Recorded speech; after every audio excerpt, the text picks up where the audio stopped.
अस्सलाम वालेकुम प्यारे दोस्तों, कैसे हो आप? उम्मीद है कि आप सब ठीक ठाक होंगे।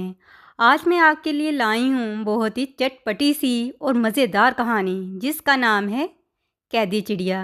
प्यारे बच्चों, एक घने जंगल में चिड़िया का ख़ानदान घोंसला बना कर रहता था।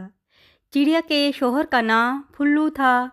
फुल्लू अपने बच्चों और चिड़िया के साथ बहुत ही हंसी खुशी ज़िंदगी गुजार रहा था। एक दिन फुल्लू ने अपने दोस्तों के साथ खेतों में जाने का प्रोग्राम बनाया। तमाम दोस्तों ने सोचा कि वो खेतों में जाएंगे और जी भरकर दाना खाएंगे और अपने बीवी बच्चों के लिए भी ले आएंगे।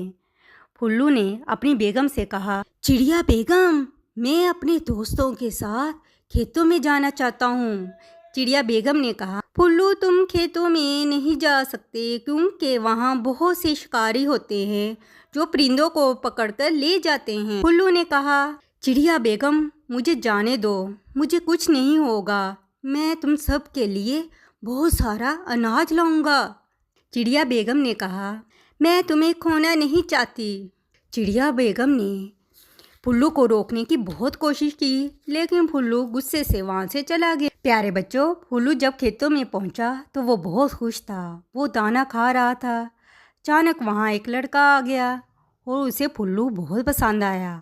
उसने फुल्लू को पिंजरे में कैद कर लिया।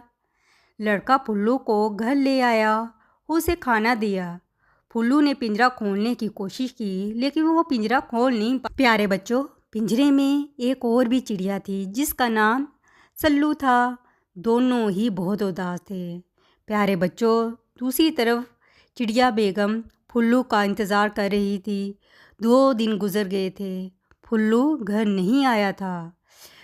फुल्लू पिंजरे में बैठा रो रहा था।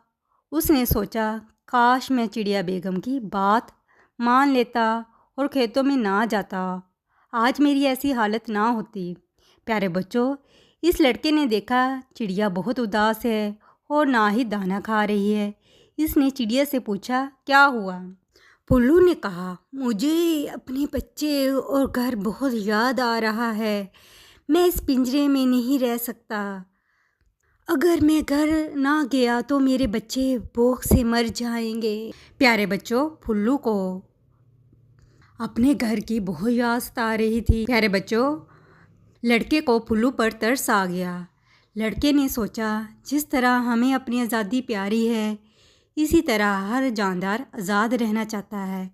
इसने सोचा, मैं इन परिंदों को आज़ाद कर दूं। प्यारे बच्चों, उस लड़के ने फुल्लू को आज़ाद कर दिया।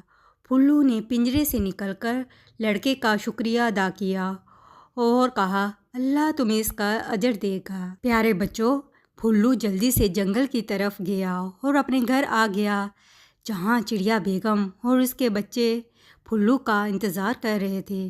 चिड़िया बेगम और बच्चे फुल्लू को देखकर बहुत खुश हुए और हंसी खुशी आपस में रहने लगे। प्यारे बच्चों, इस कहानी से हमें सबक मिलता है कि आज़ादी एक अनमोल तोहफ़ा है और हमें कभी भी किसी को इससे महरूम नहीं करना चाहिए। प्यारे बच्चों, उम्मीद है कि आपको ये फुल्लू और चिड़िया बेगम की कहानी आपको बहुत अच्छी लगी होगी। अगर कहानी अच्छी लगी हो तो एक प्यारा सा लाइक और कमेंट लाजमी दीजिएगा और मेरे चैनल को सब्सक्राइब लाजमी करना। कल एक नई कहानी के साथ दोबारा मिलेंगे। अपना ख्याल रखना। अल्लाह हाफिज़।